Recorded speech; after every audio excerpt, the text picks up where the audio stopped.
다 함께 일어나셔서 오늘 말씀 공부하시겠습니다. 오늘 말씀은 데살로니가전서 5장 19절입니다. 신약 페이지 334쪽 5장 19절부터 마지막 28절까지 저희 한 절씩 읽어보시겠습니다. 성령을 소멸하지 말며 예언을 멸시하지 말고 범사에 헤아려 좋은 것을 취하고 악은 어떤 모양이라도 버리라. 평강의 하나님이 친히 너희를 온전히 거룩하게 하시고 또 너희의 온 영과 혼과 몸이 우리 주 예수 그리스도께서 강림하실 때에 흠없게 보존되기를 원하노라. 너희를 부르시는 이는 미쁘시니 그가 또한 이루시리라. 형제들아, 우리를 위하여 기도하라. 거룩하게 입맞춤으로 모든 형제에게 문안하라. 내가 주를 힘입어 너희를 명하노니 모든 형제에게 이 편지를 읽어주라. 우리 주 예수 그리스도의 은혜가 너희에게 있을지어다. 그 19절부터 24절까지만 다시 한번 봉독하겠습니다. 오늘 주된 본문입니다. 성령을 소멸하지 말며 예언을 멸시하지 말고 범사에 헤아려 좋은 것을 취하고 악은 어떤 모양이라도 버리라.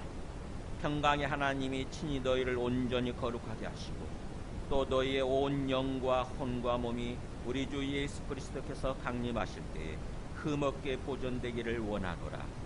너희를 부르시는 이는 미쁘시니 그가 또한 이루시리라.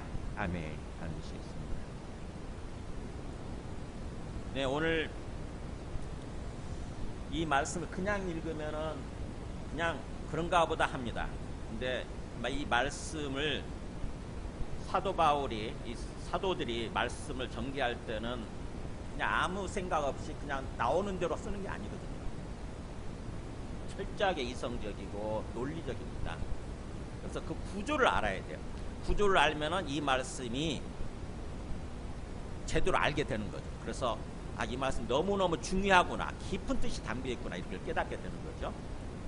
구조를 먼저 보여드릴게요. 12절부터 22절까지 보면은 이렇게 되어 있는 거죠. 이 데살로니가전서를 마무리하면서 마지막 결론 부분이 이렇게 되어 있어요. 12절부터 15절까지는 교회 공동체 생활에 대해서 얘기를 하는 거예요. 우리가 예수님 믿으면 함께 모여서 공동체 생활을 해야 되잖아요. 개인주의적으로 신앙생활하는 것은 하나님 뜻이 아닙니다. 함께 모여야 돼요. 함께 모여서 서로 관계를 맺고 서로 사랑하고 서로 섬기면서 함께 모여서 예배드리는 거예요. 우리가 모니터 앞에서, 텔레비전 앞에서 그냥 예배드린다고 해서 그 예배가 아닙니다. 하나님께서 기뻐하시는 예배가 아니에요. 어쩔 수 없는 환경 속에서는 그렇게 할 수도 있겠지만, 코로나처럼 전염병이 일어났을 때 어쩔 수 없이 그때는 모이지 못하고 그냥 개인적으로 이렇게 보면 인터넷 앞에서 어떤 그 텔레비전 앞에서 그렇게 예배드릴 수도 있겠지만, 정상적일 때는 함께 모여서 예배드리는 거예요. 그래서 마음이 함께 모여져서 함께 불타오르게 되는 것입니다. 그 함께하는 마음을 주님께서 받으시는 거예요. 그래서 함께 모여서 교회 공동체 생활을 어떻게 해야 되는지 그걸 얘기를 하죠. 12절부터 15절까지. 그리고 16절에서 18절은 가운데 중심이에요. 우리가 잘 아는 말씀이죠.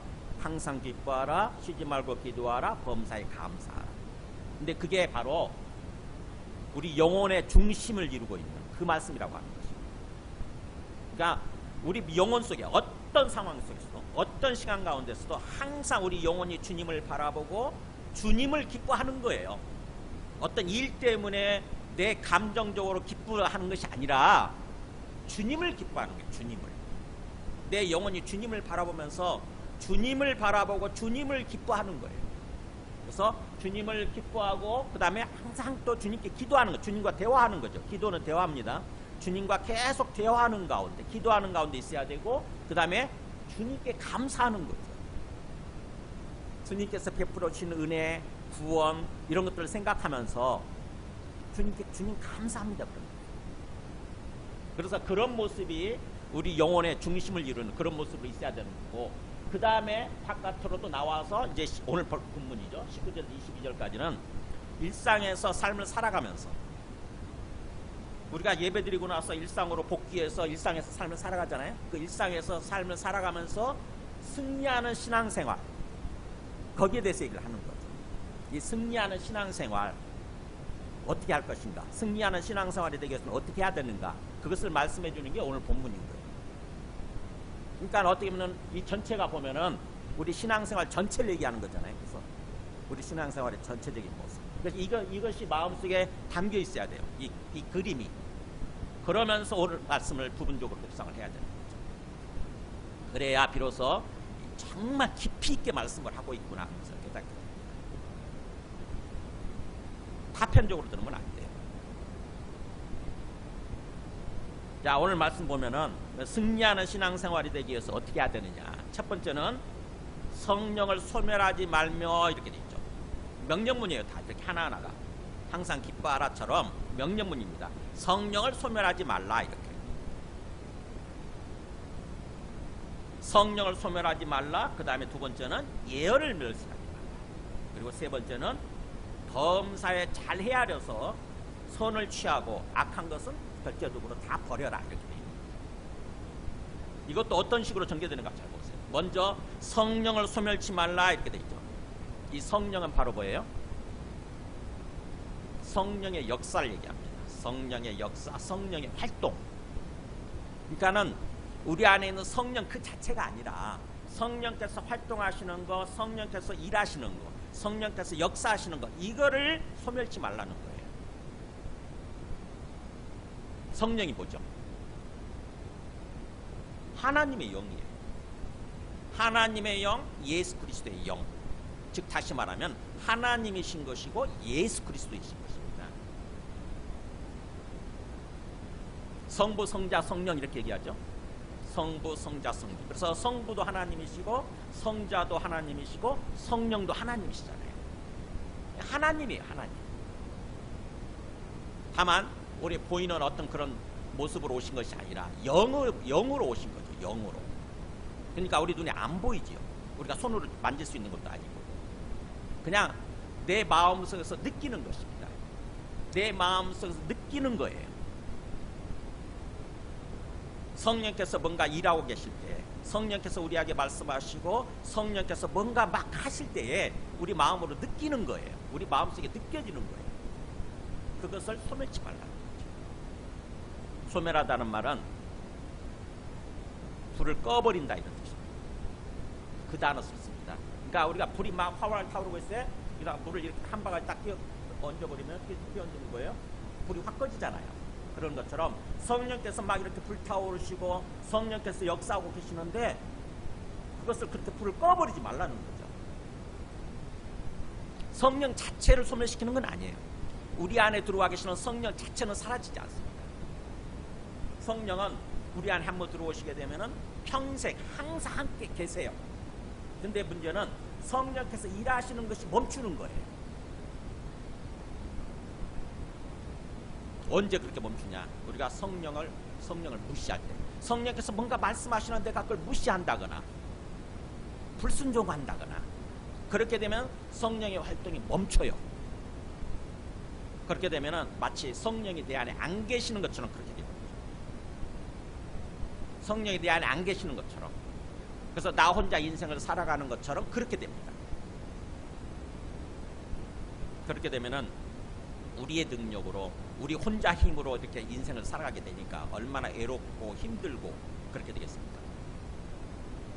그래서 성령은 우리를 돕기 위해서 우리 안에 오신 하나님이래요. 우리를 도와주기 위해서. 우리 외로운 인생길 있잖아요. 주님이 재림하실 때까지 우리가 인생을 살아야 되지 않습니까?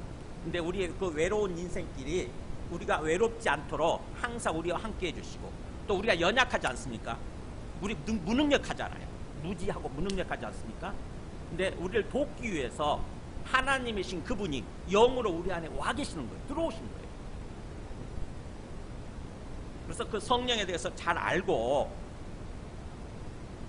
항상 성령께서 마음껏 활동하시도록, 마음껏 말씀하시고 마음껏 나를 인도하시도록 그렇게 성령을 존중하고 성령 충만을 구하고 성령께서 말씀하신다 싶으면 즉각 순종하고 그렇게 해야 되는 거죠.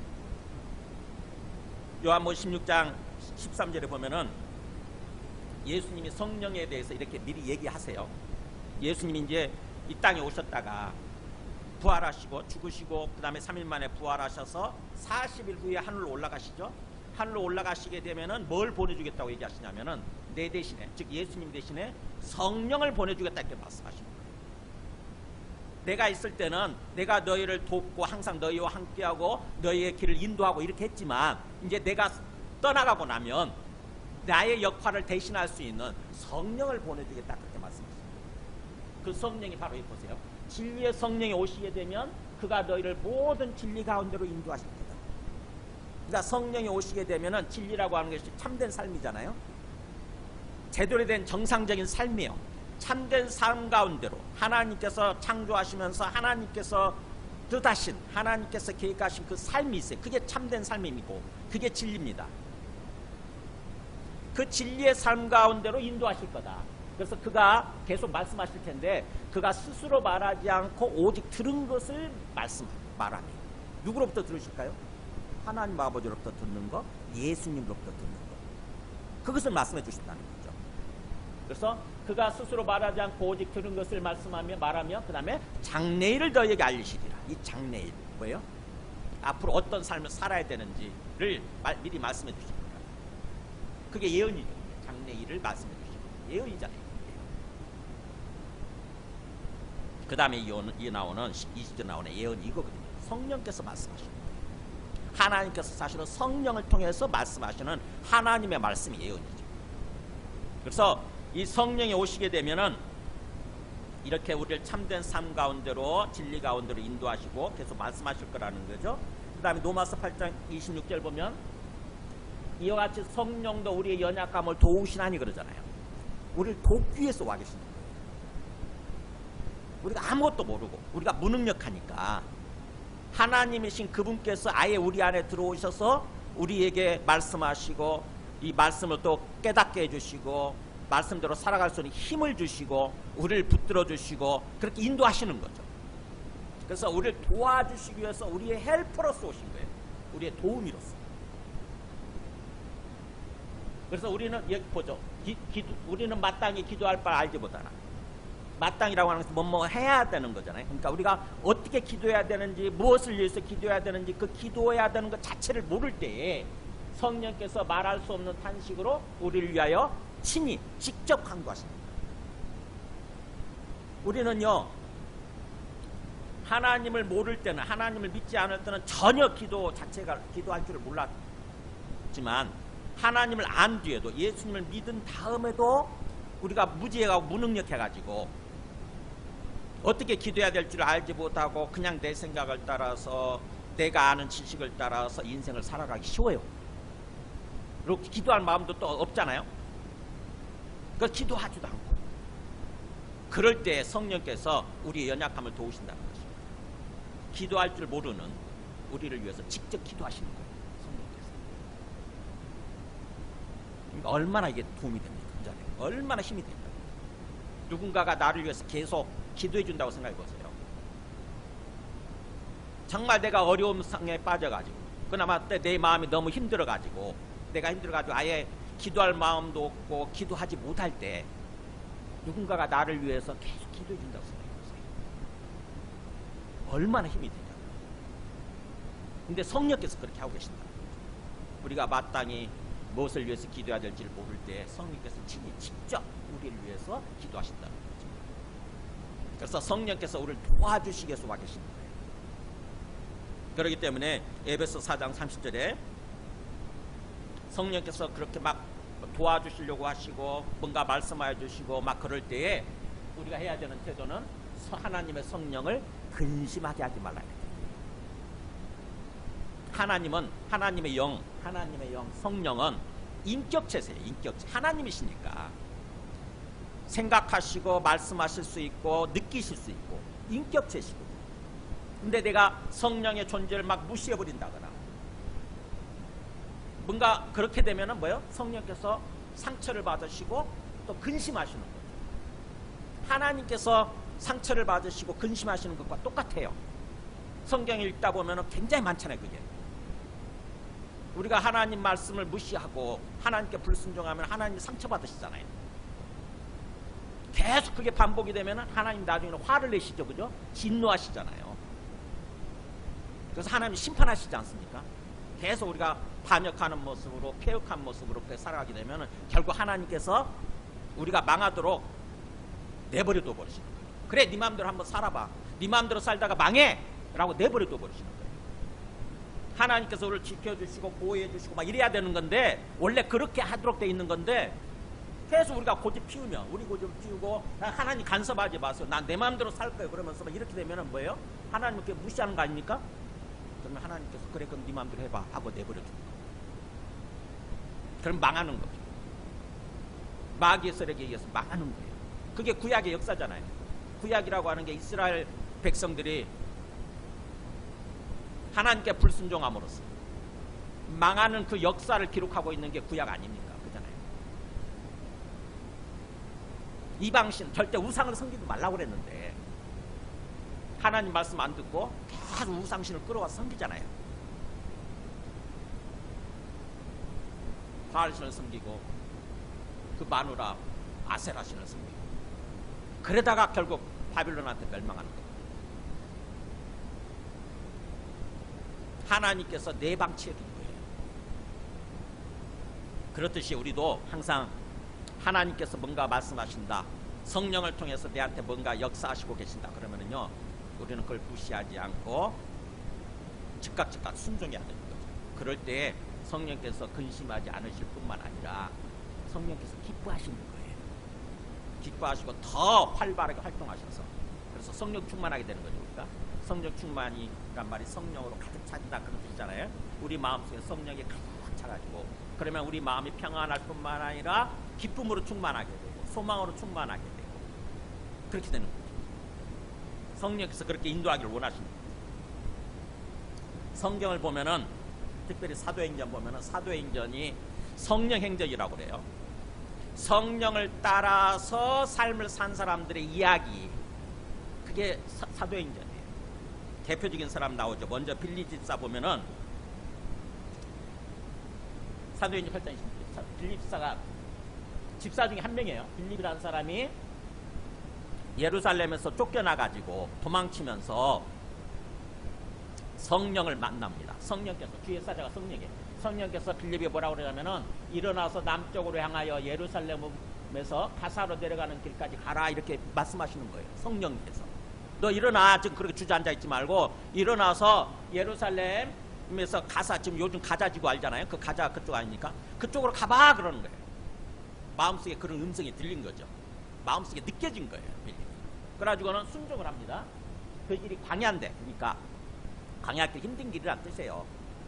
사람도 별로 없고 광야길인데 그 가라 그러니까 이상하게 생각을 했겠죠. 그죠? 인간인 이상 기본적으로 왜 갑자기 그 사람도 없는데 그렇지만 순종을 합니다. 이건 성령의 음성이다 생각을 하고 순종을 해요. 그래서 갔더니 아니나 다를까 누가 있냐면은 일어나서 가서 보니 이디오피아 사람 곧 이디오피아 여왕 간닥의 국고를 맡은 관리니까는 요즘으로 하면은 뭐 재정부 장관 아마 그런 것 같아요.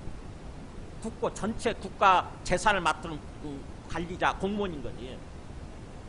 근데 그 사람이 예배하러 예루살렘에 왔다가 지금 돌아가고 있는 거예요. 이디오피아 사람인데 수레를 타고 마침 선지자 이사야 책을 읽고 있는 거예요. 놀랍게도 아마 흩어진 유대인 중에 한 명이었던 것 같아요. 디아스포라. 그랬더니 또 그걸 보는데 성령께서 또 말씀하시죠. 성령이 빌립도 이르시되 밑에 이 수레에 가까이 나가라 이렇게 돼 있는데 야 수레 가까이 가봐. 그래가지고는 이사야 성경책 읽는 걸 보면서 그 말씀이 무슨 뜻인지 아세요? 라고 이렇게 접근을 하죠. 누가 가르쳐줘야 알지 제가 어떻게 알겠어요? 그럽니다. 이사야 53장에 나오는 뭐 그가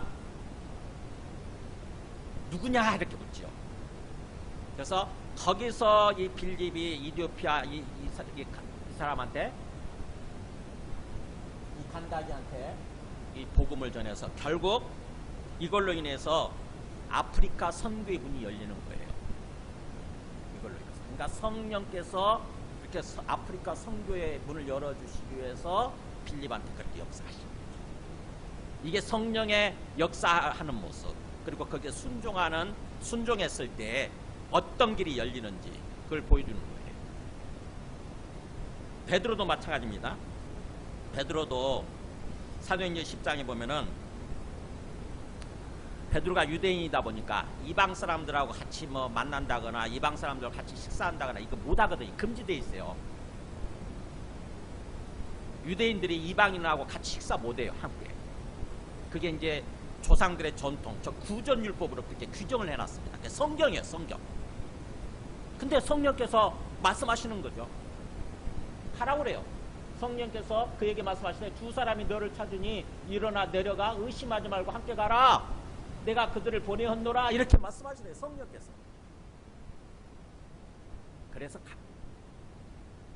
그래서 그 고넬료 가정, 이방인 사람이죠. 고넬료 가정 가서 복음을 전해서 고넬료 가정이 구원받게 되고 드디어 이방인 선교가 시작되는 거예요.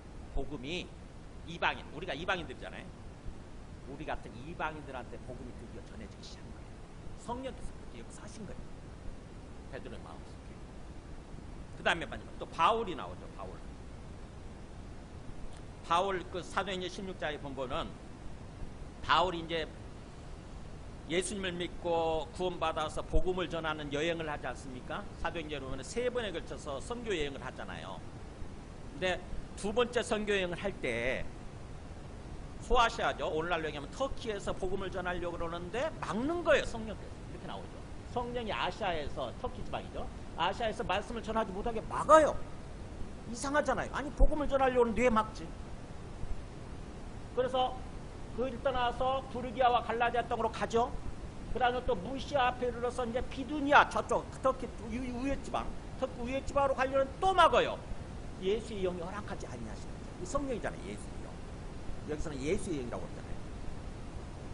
성령께서 또 허락하지 않아요. 이게 또 뭐지?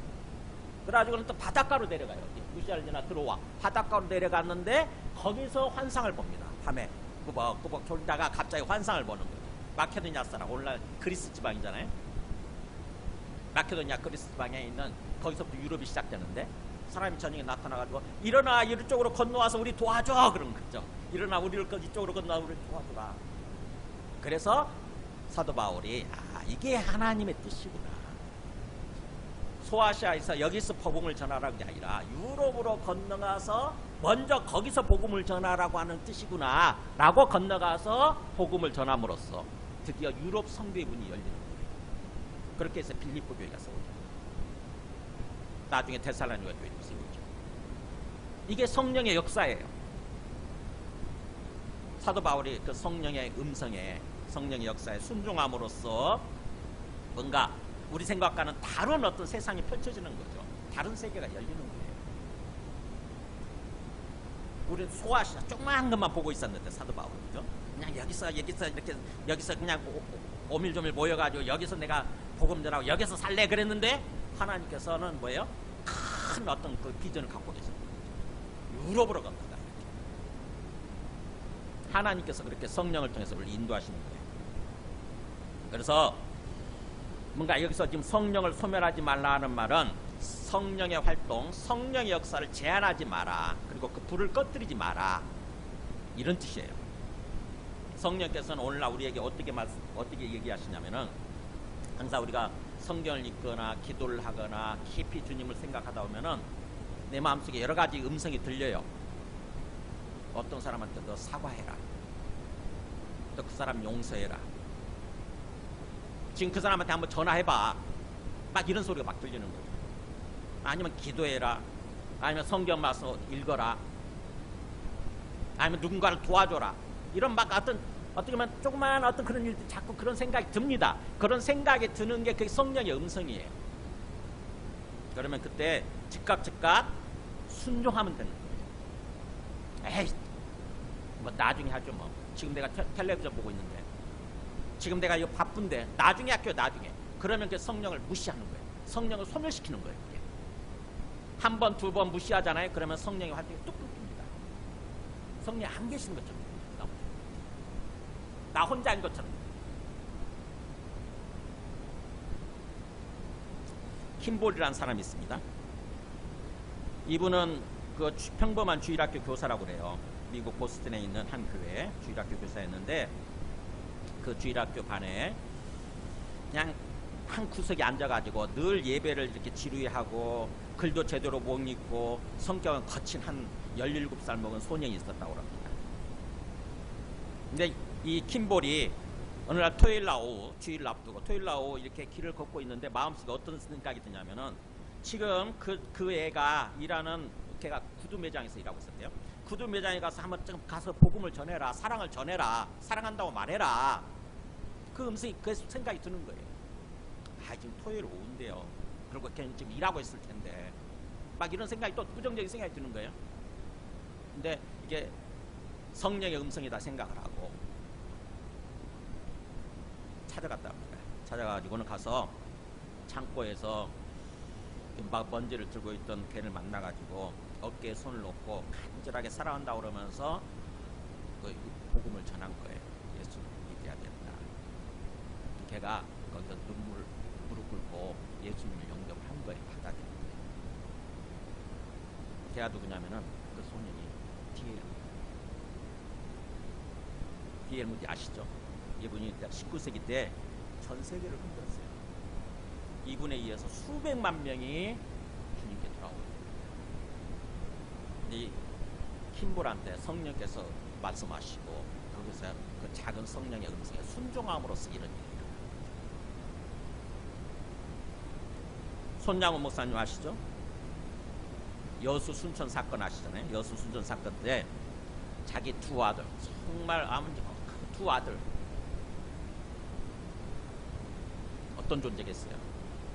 그 두 아들이 그 공산당 청년에게 죽임을 당해요. 살해당합니다. 얼마나 힘들 뿐만 아니라 얼마나 그 사람이 믿겠습니까? 아마 찢어 죽이고 싶을 믿겠죠. 근데 마음속에, 손양훈 목사님 마음속에 그 사람을 용서해라. 그 사람을 네 아들로, 네 죽은 두 아들 대신에 그 사람을 아들로 받아들여라, 양아들로 받아들여라는 그런 음성, 그런 생각이 자꾸 드는 거예요. 그래서 눈물을 머금고 가족들이 다 반대해줘요. 그 여동생이 막 반대했다고 나중에 간증하시잖아요. 그 아들을, 그 청년을 양아들로 맞아들입니다. 성령의 음성에 순종한 거예요. 그리고 그래서 그분의 아들이 나중에 목회자로 세워져요. 그래서 그분이 그 아들이 그 두 아들을 죽인 그 사람이 바로 우리 아버지였다고 이렇게 얘기합니다. 성령의 음성에 순종한 거죠. 한 평신도 성도가 밤에 기도를 하는데 오랫동안 연락하지 않았던 한 친구가 생각이 나더랍니다. 그러면서 계속 뭔가 연락해야 된다, 전화를 해야 된다는 생각이 자꾸 들더래요.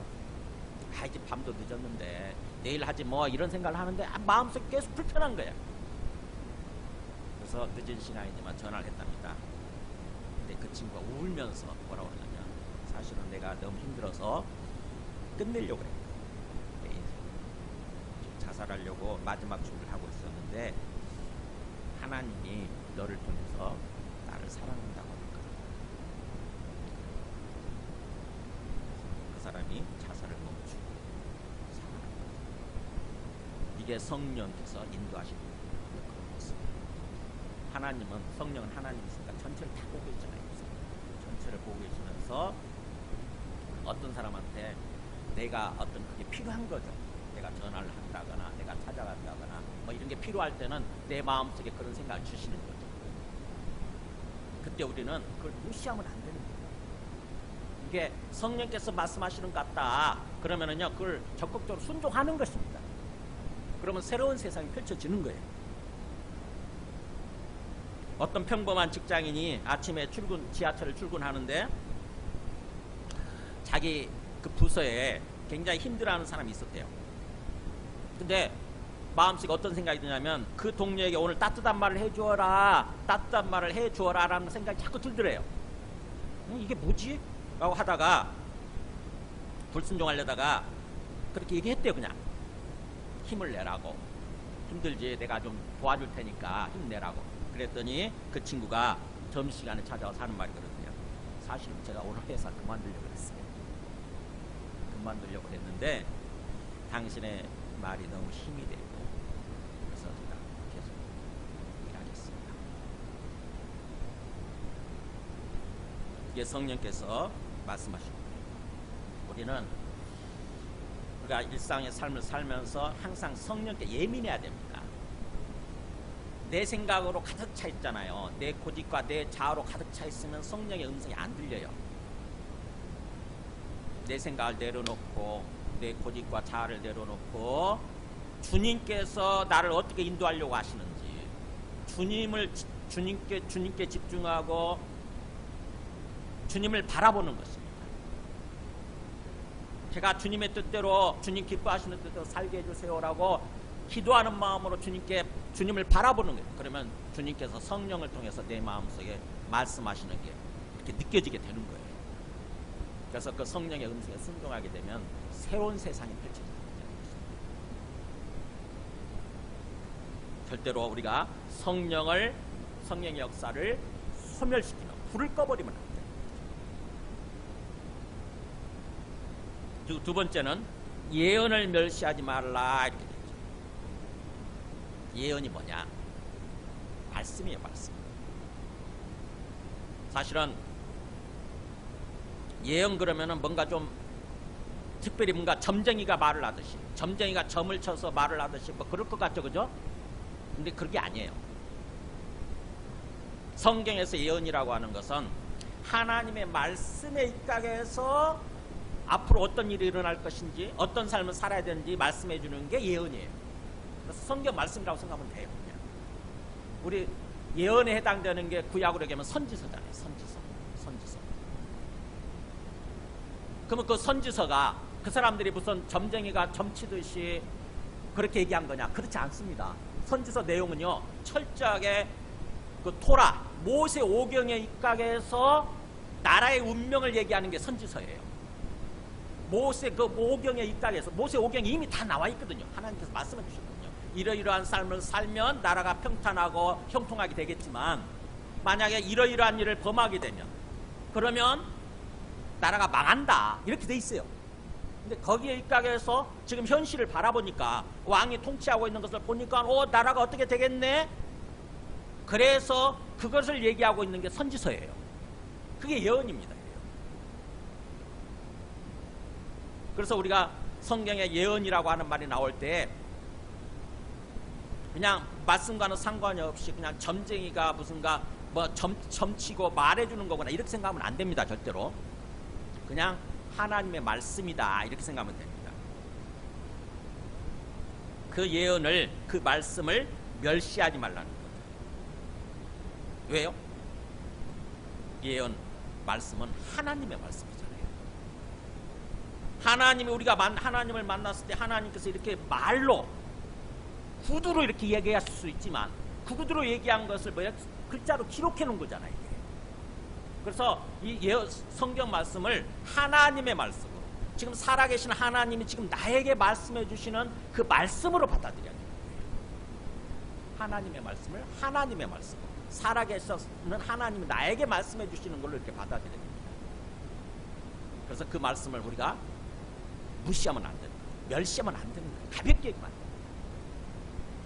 오히려 반대로 말씀을 귀중하게 여기고 존중하고 절대적으로 그것을 하나님이 주시는 말씀으로 알고, 하나님으로 알고 경외하고 순종하려고 해야 되는 거죠. 그 얘기예요. 우리 신앙생활의 시작과 끝은 말씀이잖아요, 그죠? 우리 신앙생활 시작하게 되는 게 말씀을 듣고 시작을 했고, 나중에 언제 끝나냐? 말씀이 완성됨으로써 끝나는 거예요. 말씀이 완전히 성취됨으로써 끝납니다. 베드로는 그래서 우리가 이 땅에서 삶을 사는 동안, 신앙생활을 하는 동안 항상 말씀을 중요시 얘기한다는 거죠. 베드로전서 2장 1절에 보면은 베드로 사도가 이렇게 얘기해요. 모든 악독과 모든 기만과 외식과 시기와 모든 비방하는 말을 버리고. 먼저 우리가 버려야 될 것들이죠. 이게 사실은 나중에 거기 21절에서 22절에서 얘기하는 악한 모습들거든요. 악한 것들. 악독, 그 다음에 기만, 속이는 거죠. 그 다음에 외식, 거칠게 하는 거. 거칠해. 그 다음에 시기, 모든 비방하는 말. 이게 전부 다 악이에요. 악한 나쁜 것들이에요. 이것들 다 버리고, 그 다음에 갓난아이들 같이 순전하고 신령한 자들 삽니다. 순수하면서 100% 순도 100%이면서 신령한 영적인 성령 충만한 젖. 그러니까 아기들한테 엄마 젖이 그렇듯이 우리 영적으로 태어나고 난 다음에는 우리 신앙인들한테 뭐예요? 이게 말씀이에요. 말씀. 순전하고 신령한 젖. 즉 말씀을 사모하라는 거예요. 말씀을 어떻게든지 더 알고 싶어하고 더 읽고 싶어하고 더 묵상하고 막 그런 어떤 말씀을 간절히 사모하는 모습. 말씀을 들어도 그만 안 들어도 그만, 말씀을 읽어도 그만 안 읽어도 그만, 이런 자세로 사는 것이 아니라 말씀을 사모하라는 거죠. 열정적으로 사모하라는 거예요. 이는 그로 말미암아 너희로 구원에 이르도록 자라게 하겠다. 이 말씀으로 말미암아서 우리가 완전한 구원에 이를 때까지 계속 영적으로 자라게 돼 있다는 거죠. 영적으로 태어난 다음에 자라야 되는 거예요. 성장이 이루어져야 되는 거예요. 많은 사람들이 영적으로 태어났는데, 새 생명을 얻고 태어났는데 계속 멈춰있는 사람들 있잖아요. 신앙생활 수십 년 했는데 영적인 수준이 계속 어린아이 상태에 있는 사람들 있잖아요. 왜 그래요? 말씀을 안 먹어서, 말씀을 먹지 않아서, 말씀을 모르니까. 우리가 아기를 낳는데 아기가 10년, 20년 됐는데 성인이 되는 나이가 됐는데 계속 어린아이 상태에 머물러 있다고 생각해 보세요. 그 부모 마음이 어떻겠냐고. 그렇듯이 하나님 우리를 그렇게 바라보시는 거예요. 저 친구가 태어난 지 지금 몇십 년 됐는데 계속 수준이 어린아기야. 생각하는 것도 말하는 것도 행동하는 것도 어린아이야. 그냥 애기처럼 행동해. 그러면 하나님의 마음이 어떻겠냐고요. 그런 우리를 바라보는 하나님 마음. 영적으로 성장해야 돼요. 그러자면은 말씀을 열심히 먹어야 되는 거예요. 말씀을 읽고, 말씀을 듣고, 말씀을 묵상하고. 그래야 우리 영적으로 성이 되는 거죠. 예수님의 키높이까지, 예수님 수준까지 자라게 되는 거예요. 지금 데살로니가전서 우리 하고 있는 데살로니가전서 2장 그 13절에 보면은 이 데살로니가 교회 사람들이 말씀에 대한 태도를 보세요. 이렇게 있죠. 이러므로 우리가 하나님께 끊임없이 감사하면 너희가 우리에게 들은 바 하나님의 말씀을 받을 때에 같이 읽어볼까요? 사람의 말로 받지 아니하고 하나님의 말씀으로 받음이니 진실로 그러하도다. 이 말씀이 또한 너희 믿는 자 가운데에서 역사하는. 자, 데살로니가 교회가 참 놀라운 게 그거예요. 이 사람들 신앙생활한 지 얼마 됐죠? 30년 됐나요? 3년 됐나요? 아니요. 3주. 복음 3주밖에 안 들었어요. 3주 동안 복음 듣고 이렇게 신앙생활 이런 사람들로 세워진 거야. 왜요? 말씀을 들을 때 태도가 남달랐어요. 보세요. 하나님의 말씀을 받을 때 이건 인간의 말이 아니구나. 사람의 말로 받지 않고 뭘로 받았어요? 살아계신 하나님이 내게 주시는 말씀. 지금 하나님이 지금 말씀하시는 걸 그걸 받아들였어요. 진실로 그게 그렇다는 거죠. 그게 사실이 그렇다는 게 사실이. 내가 사도 바울 일행이 지금 복음을 전하면서 그 전한 복음은 사람의 말이 아니라, 사도 바울 인간의 어떤 개인적인 말이 아니라 하나님 주시는 말씀이었다는 거죠. 진실로 그렇다는 거예요. 그래서 하나님의 말씀으로 그렇게 받아들이고 믿었더니 그 말씀이 그 믿는 사람들 속에서 역사가 일어났다는 거죠. 성령께서 그 말씀을 통해서 활발하게 역사하시는 거예요. 우리 마음속에서. 그 말씀이 살아서 피가 되고 살이 되고 그렇게 역사해 주시는 거죠. 하나님의 말씀으로 받아들여요. 그러니까 말씀을 멸시하는 것이 아니라 하나님의 말씀으로 받아들여서 정말 존중하는 거죠. 귀하게 여기는 거예요. 그러면서 절대적으로 그 말씀을 내가 그 말씀에 순종하려고 하는 거죠. 그래서 우리 신앙이 건강하냐 그렇지 않느냐는 것은 말씀에 대한 태도에 이렇게 달려있는 것 같아요. 제가 봐도. 정말 말씀을 그렇게 귀중하게 여기고 말씀대로 적극적으로 순종하면서 살아가려고 하는 사람들은요, 세워지더라고요. 짧은 시간에 세워지더라고요. 제가 선교단체 생활을 했는데 딱 6개월 됐어. 신앙생활 시작한 딱 6개월 됐는데 자기 영적 자녀가 생기더니 그 자녀의 또 자녀가 생기더라고. 그래서 영적으로 이 사람이 할아버지가 되더라고. 최고 아빠 학생인데 6개월 만에 정말 이 사람이 말씀에 대해서 그렇게 소중하게 그거 계속 말씀 달달달 외우고 그 말씀대로 막 살아가려고 하니까 계속 영적 열매가 맺히는 거예요. 오늘 어떤 사람은 평생 살아도 열매 하나 없는 사람들도 있잖아요. 나중에 주님 앞에 섰을 때 빈손으로 설 거 아닙니까? 그때 얼마나 좀 부끄럽겠어요. 열매 하나 없는 모습, 완전 빈손의 모습으로 주님 앞에 서게 된다고 했을 때 얼마나 우리가 좀 창피하고 부끄럽겠죠. 근데 우리가 주님 앞에 섰을 때 내 뒤로 쫙 영적 열매들이 쫙 서 있다고 생각했어요. 그래서 이 말씀에 대한 태도, 야고보서 1장 21절 보면은 야고보는 행동하는 믿음이거든요. 야고보서 주제는 행동하는 믿음입니다. 행동하는 믿음. 그래서 야고보가 이렇게, 야고보사 예수님의 친동생이잖아요. 예수님의 동생 야고보가 이렇게 권면하죠. 모든 더러운 것과 넘치는 악을 내어버리고, 버릴 것들이죠. 악한 것들 버릴 것, 너희 영혼을 능히 구원할 바, 즉 너희 영혼을 구원할 수 있는 마음에 심어진 말씀을 뭘 어떻게 받으라? 온유한 마음으로. 온유한 게 뭐예요? 부드러운 마음이잖아요. 말씀대로 내가 순종하겠다라고 하는 그게 온유함이거든요. 온유는 순종입니다. 성경에서 말씀한 온유는요, 그냥 부드러운 게 아니라 순종을 의미하는 거예요. 그 순종하는 마음, 그게 온유함입니다. 그래서 너희는 말씀을 행하는 자가 되고 듣기만 하여 자신을 속이는 자가 되죠. 말씀을 들었으면 그 하나님의 말씀이니까 하나님의 말씀으로 받아들이고 행하려고 해야 되는 거지. 그냥 듣기만 하고 싹 씻어버리는 거예요. 예배 잘 끝났네. 뭐 어쨌다고 그러면서 이제 뭐요? 말씀을 완전히 깡그리 잊어버리고 그 다음부터 이제 살아가는 거죠. 그러면 스스로 뭐예요? 나는 신앙생활 잘하고 있어 이렇게 생각할지 모르지만 사실은 그게 자기 자신한테 속는 거예요. 이게. 자기 자신한테 속는 거예요. 그런 자가 되죠. 말씀대로 뭔가 이렇게 행해야 비로소 내가 내 자신한테 속지 않는 그런 어떤 신앙인이 되는 거죠. 그 다음에요. 그래서 누구든지 말씀을 듣고 행하지 아니하는 거잖아요. 말씀을 들었는데 행하지 아니하면 마치 이렇게 비유를 합니다. 마치 거울을 보고 거울로 자기 생긴 얼굴을 보는 것과 같은데 거울에서 봤어요. 그래가지고 내 어디에 뭐가 묻었네, 이빨 사이에 뭐가 끼었네, 이걸 봤어. 근데 행하지 않는 사람은 뭐예요? 거울 보고 마는 것 같다. 뭔가 잘못된 부분을 고치는 것이 아니라 그냥 봤네, 그걸 알았어. 근데 그냥 그대로 내버려두고 또 살아가는 거죠.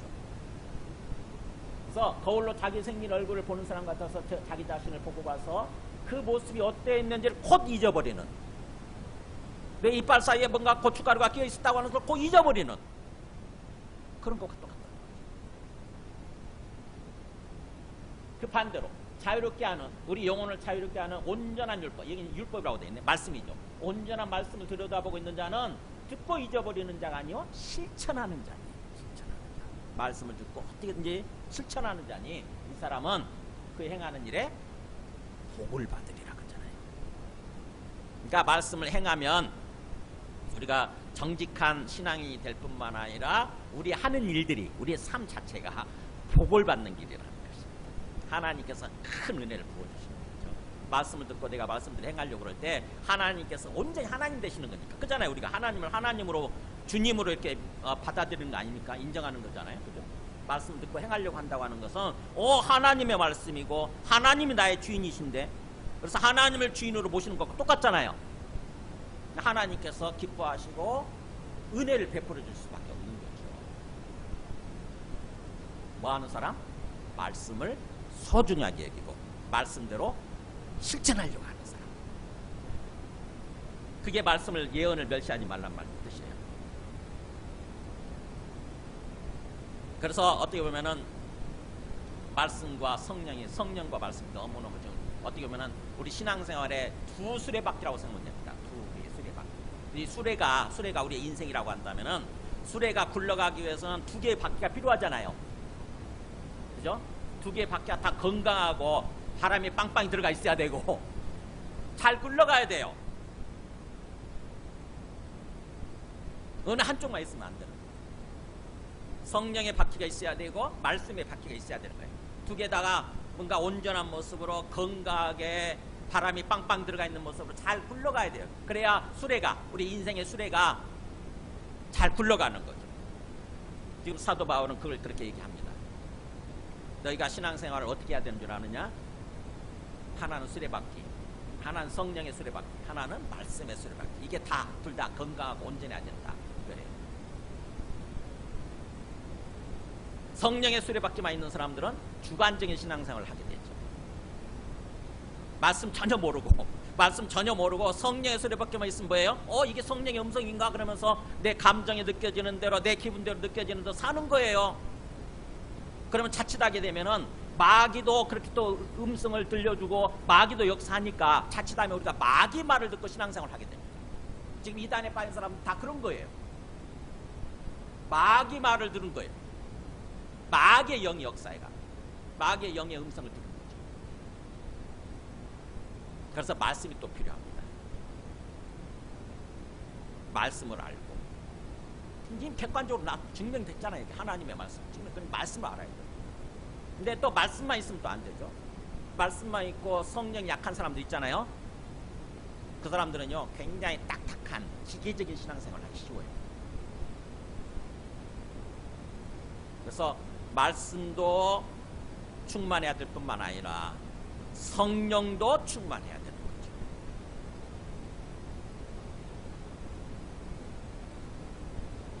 그러면서 마지막 세 번째는 범사에 헤아려 좋은 것을 취하고 악은 어떤 모양이라고 합니다. 이제 우리가 성령과 말씀의 수레바퀴가 잘 굴러가는 그 수레에 우리가 앉아가지고 이제 신앙생활 하는데, 삶을 살아가는데, 거기에 우리 수레 위에 앉아서 뭘 해야 되느냐? 선악을 분별할 줄 알아야 됩니다. 선악, 이게 좋은 건지 나쁜 건지 계속 분별하는 것입니다. 계속 인생을 살아가면서 수레바퀴가 굴러가면서 이제 보이는 것들 있잖아요. 계속 우리 눈에 들어오잖아요. 그럴 때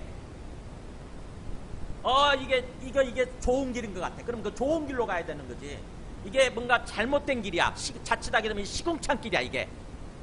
그 길로 가면 안 되는 거죠. 그래서 선악을 분별하래야 돼. 매사에 항상 이게 좋은 건가 나쁜 건가 분별하고, 그래서 거기서 범사에 헤아리라는 말이 그거예요. 헤아리라는 말이 굉장히 중요한 단어예요. 헤아리라는 말이 시험하고 검증하다라는 단어예요. 영어로 테스트, 헬라어로 도끼마조 그러는데, 매사에 계속 깊이 고민하는 거예요. 이게 좋은 길인가? 이게 나쁜 건가? 범사 헤아려서 선악을 분별해야 된다. 선인지 악인지 분별 능력이 필요한 거죠. 어떻게 분별할까요?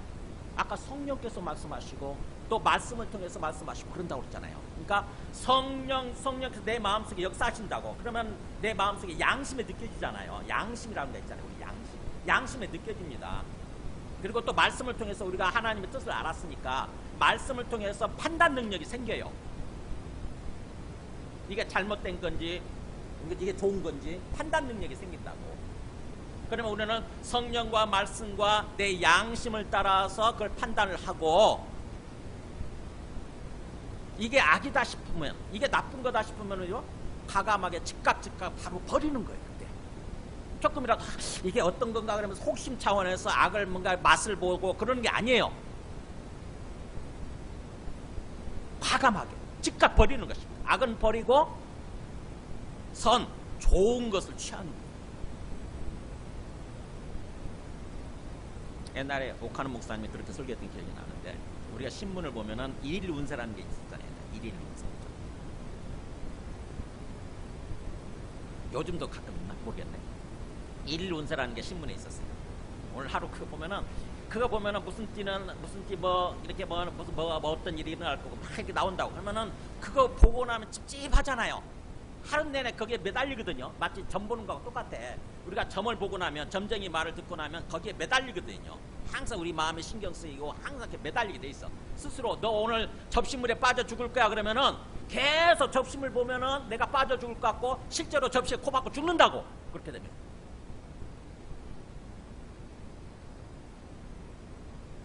그래서 일일 운세 그거 쳐다보는 사람들은 마치 뭐와 똑같다고 그랬냐면은 목하는분들 그렇게 비유를 하시더라고요. 똥 찍어 먹는 거하고 똑같아요. 이게 똥인데 그 맛을 봐야, 꼭 찍어 먹어봐야 맛을 아냐고. 똥 찍어 먹는 겁니다. 과감하게 하지 말라는 거예요. 그러니까 하루를 살아가면서 이게 선인지 악인지, 이게 좋은 건지 나쁜 건지를 분별하고, 이게 나쁜 거다 싶으면은, 악이다 싶으면은 즉각 과감하게 버리고, 악은 어떤 모양이라도 버리라 그랬잖아요. 어떤 모양이라도 버리고 좋아 보이는 거, 좋은 것을 취하라는 거죠. 빌립보서 4장 8절에도 그렇게 돼 있어요. 빌립보서에서도 그렇게 얘기하죠. 형제들아 그러면서 무엇이든지, 그러니까 어떤 일이든 항상 참된 거, 무엇인지 경건한 거, 무엇인지 옳으며, 무엇인지 정결하며, 무엇이든지 사랑받을 만하며, 무엇인지 칭찬받을 만하며, 무슨 덕이 있든지 무슨 기름이 있든지 이것들 생각하라. 그러니까 좋은 것만 생각하라는 거죠. 좋은 것만 생각하고 좋은 것만 취하라는 거죠. 참된 거, 경건한 거, 옳은 거, 정결한 거, 사랑받을 만한 거, 칭찬받을 만한 거.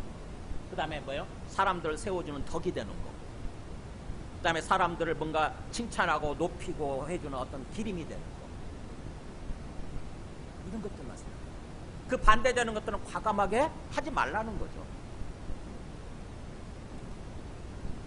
어떤 사업가가, 기독교인 사업가였어요. 거래처로부터 큰 계약을 제안받았다고 합니다. 사업하는 사람들이 이게 얼마나 참 솔깃하겠습니까? 큰 계약이니까. 근데 그분이 그러더래요. 그 거래처가 근데 있잖아요. 이 세금 문제를 조금만 이렇게 좀 조작해주면 당신이 큰 이익을 받을 수 있습니다. 야, 그것만 해주시면 됩니다. 그러더래요. 이분이 그 얘기를 듣고 고민이 되는 거예요. 이게 엄청난 이익을 벌 수 있는, 이익을 얻을 수 있는, 이익이 되는 그런 어떤 사업인데, 거래 계약인데, 또 세금 문제가 걸리는 거예요. 소민하다가 이건 아니다 싶은 거죠. 결국 계약을 포기했다고 합니다.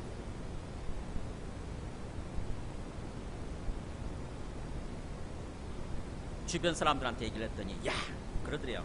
그 정도는 다 해. 그냥 사업하는 사람들 그 정도 다 해. 그러니까 해. 그렇게 안 하면 너 경쟁에서 못 살아남아. 그러더래요. 근데 이분 마음속에 어떤 말씀이 생각이 났냐면 그 15절에 나오죠. 악은 어떤 모양이라도 버리라, 이렇게 나와 있는 거예요. 그 22절에 악은 어떤 모양이라도 버리라, 이런 말씀이 있는 거예요. 그래서 내가 말씀에 순종해야 되겠다 생각하고 그 계약을 포기했는데, 얼마 안 가서 세무조사가 시작이 되고, 그 거래처와 거래한 그 업체들이 다 큰 처벌을 받게 된대요. 근데 이 회사는 오히려 그 일 때문에 신뢰받게 되고 인정받아서 더 큰 거래처를 얻게 된대요. 그 말씀에 순종됩니다. 크게 보고 하나님 입장에서도 바라보고, 너무 근시안적으로 눈앞에 있는 이익만 보지 말고. 어떤 집사님이 계셨는데 교회에서 안 좋은 소문이, 이 집사님에 대한 안 좋은 소문이 자꾸 들리는 거예요. 터지는 거예요. 근데 이분이 생각할 때 굉장히 억울한 거예요. 자기 그렇게 한 적이 없는 거예요. 막 화가 나고 그래가지고 그 사람한테, 그 소문을 퍼뜨린 그 사람한테 가서 이렇게 막 항의하고 따지고 그 사람한테 어떻게든지 좀 대갚아주시고 막 그러더래요. 그런 생각이 들더래요. 근데 우리 15절에 나오죠. 악을 악으로 갚지 말라는 말 나오잖아요.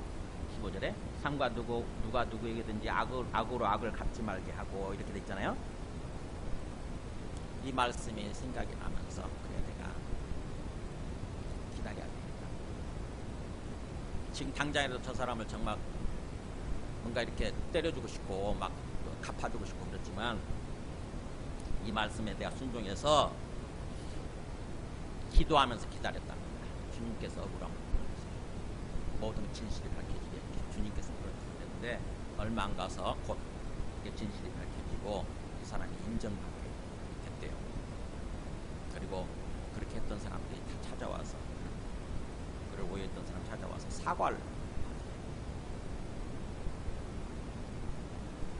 그런 게 필요한 거죠. 자, 말씀을 정리합니다.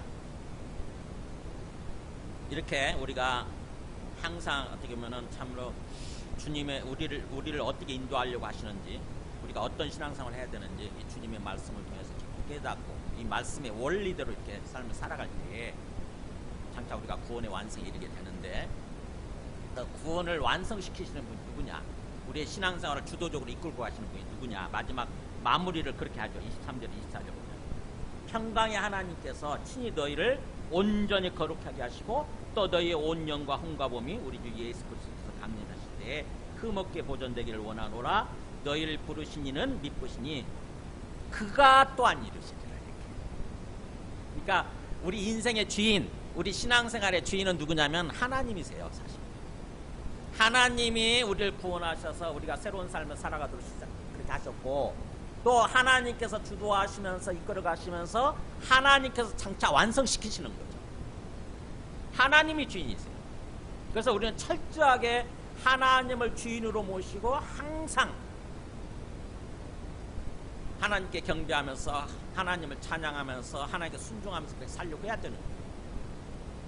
그가 이루신 거다. 그러니까 하나님이 그렇게 완성시키실 분인데, 하나님께서 시작하시고 하나님께서 그렇게 완성시키실 판인데, 그럼 우리에게 필요한 것은 뭐냐? 우리는 믿음입니다. 우리가 믿음이 필요합니다. 히브리서 12장 2절에 보면은 이렇게 나오잖아요. 믿음의 주요, 이렇게 또 온전하게 하시는 예수를 바라보자. 여기서 주라는 말이 사실은 헬라어로 보면 시작자예요. 믿음을 시작하신 분이시고 또 장차 온전하게 하시는, 즉 완성시키시는 분이 예수님이라는 거죠. 예수님이 하나님이니까 예수를 바라보자. 우리가 해야 되는 건 그거예요. 항상 예수님을 바라보고 사는 거예요. 그래서 예수님, 주님을 바라보고 주님을 항상 기뻐하고 항상 주님과 대화, 기도하고 주님께 감사하고, 우리가 해야 될 것은 그거예요. 그거.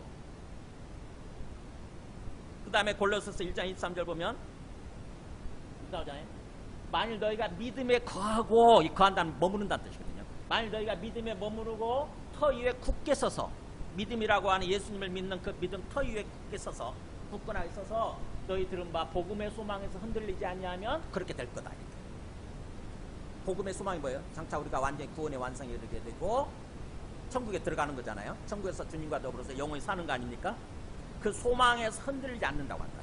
믿음에 굳게 서서 머무르고 그렇게 소망에서 흔들리지 않는다고 한다면은 반드시 그렇게 될 거다. 그러니까 하나님이 주도적으로 완성시켜 가는데 우리가 해야 되는 것은 뭐예요? 우리한테 필요한 책임이지, 책임. 믿음 안에 머무르고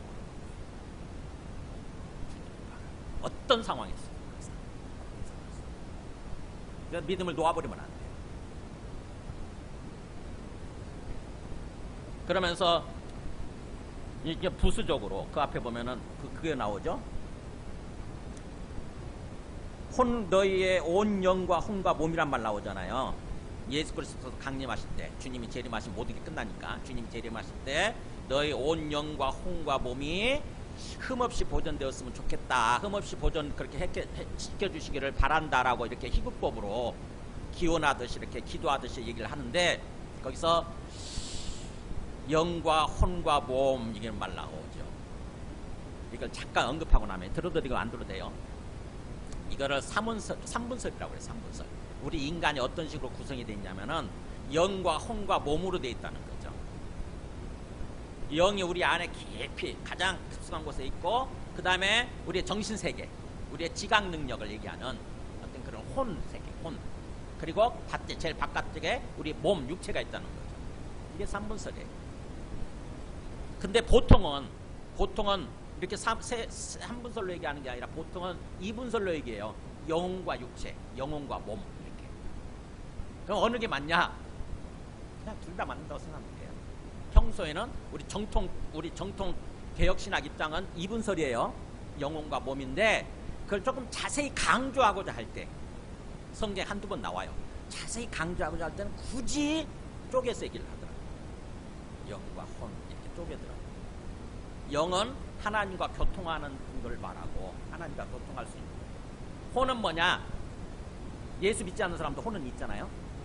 혼은 뭔가 정신세계 이렇게 뭔가 깨닫고 뭐 지각하고 할 수 있는 것들 있잖아요.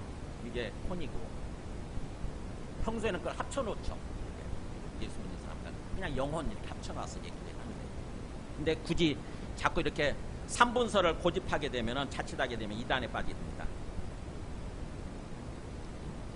우리 구원파 아시죠? 구원파 또는 오치만리 그 다음에 지방교회 들어보셨어요? 지방교회 다 이단이에요. 왜냐? 지나치게 쪼개고 영과 혼과 몸을 지나치게 쪼개가지고 심지어 그 오치만리 지방교회에서는 뭐라고 그러냐면은 영은 완벽한데 완전한데 혼과 육은 계속 타락하고 어떤 부패했다. 혼과 육은 계속 더러운 상태에 있다. 그렇기 때문에 우리는 혼을 죽이고 영으로만 살아야 된다. 이렇게 얘기를 해요. 영으로만 살아야 된다. 혼을 죽여야 된다. 말이 안 되는 소리 이게. 지각 능력을 왜 죽입니까? 말씀을 깨닫는 거는 혼이잖아요. 말씀을 깨달아야 돼요. 근데 그 사람들은 그런 식으로 얘기를 하는 거죠. 그래서 이단인 거예요. 영만 완벽하니까 혼과 몸은 죽이고 그걸 무시하고 오직 영어로만 신앙생활을 해야 된다. 그래가지고는 계속 뭘 강조하냐면은 오 주 예수여 해가지고는 그것만 막 외치라는 거예요. 오 주 예수여, 오 주 예수. 주문처럼 말이 안 되는 거예요. 그리고 말씀을 뭐 묵상하고 깨달으려고 하지 마라. 그냥 말씀을 소리내서 외치면 된다. 해가지고는 기도로 말씀 읽기를 또 강조해요. 그러니까 지각 능력을 완전히 무시해요. 그게 지방교회입니다. 가끔 아마 제한테도 그 지방교회에 빠진 사람이 전화를 하고 막 그랬었는데 동백에서 제가 지방교회는 이단이니까 그 나오세요. 거기 가지 마세요. 근데 저를 설득하려고 그러더라고요. 언뜻 들으면 잘 모릅니다. 여러분 구분 잘 못해요. 성경에 나오잖아요. 영, 혼, 육 이렇게 나오잖아요. 그러니까는 그걸 얘기하는 게 뭐가 잘못됐냐고 그렇게 사람들은 주장을 하거든요. 영혼 육을 주장하는 게 그걸 말하는 게 잘못된 게 아니고 지나치다는 거예요. 지나치게 잘못된 쪽으로 쪼갠다는 거예요. 영은 건강하고 온전한 거지만 혼은 잘못됐다. 육도 잘못됐다. 그래서 혼을 죽여야 된다. 이성을 죽여야 된다. 지각 능력을 죽여야 된다. 육체 활동도 죽여야 된다. 이러니까 그게 잘못돼요. 그래서 어쨌든 잘 한번 들어주세요. 그냥 건강한 어떤 그 관점은 영혼과 육체로 이렇게 보는 거고, 그러면서 굳이 뭔가를 좀 강조해서 얘기하고자 할 때 굳이 영과 혼을 이렇게 구분해서, 분리되지는 않아요. 절대로 분리되지는 않습니다. 구분해서 이렇게 얘기한다 이렇게 생각하시면 될 것 같아요. 자, 말씀을 정리합니다. 나 오늘 말씀을 보면은 우리가 세상에 나가서 승리하는 신앙생활, 또 건강한 신앙생활, 생명과 기쁨이 넘치는 그런 신앙생활을 하기 위해서는 어떻게 해야 되는지 오늘 말씀을 찬찬히 이렇게 묵상하시면서 생각해 보시기 바랍니다. 두 개의 수레바퀴가 건강해야 된다. 성령의 역사가 충만하고 건강해야 되고, 또 봐요, 말씀이 충만하고 건강해야 돼요. 그러면서 우리는 그 수레 위에 앉아서 선악을 분별하면서 철저하게 이게 악한 거다, 나쁜 거다 싶으면 철저하게 맛도 보지 말고, 괜히 혹심 차원에서 건드리지 말고 철저하게 버리고 선한 것, 좋은 것을 취하는 그런 모습으로 살아야 된다는 것입니다. 그럴 때 주님께서 온전히 주님 되셔서 우리 삶을 인도하시게 되는 거죠. 주님이 재림하시는 그날까지 그런 신앙생활을 하시기 바랍니다. 찬송하도록 하겠습니다.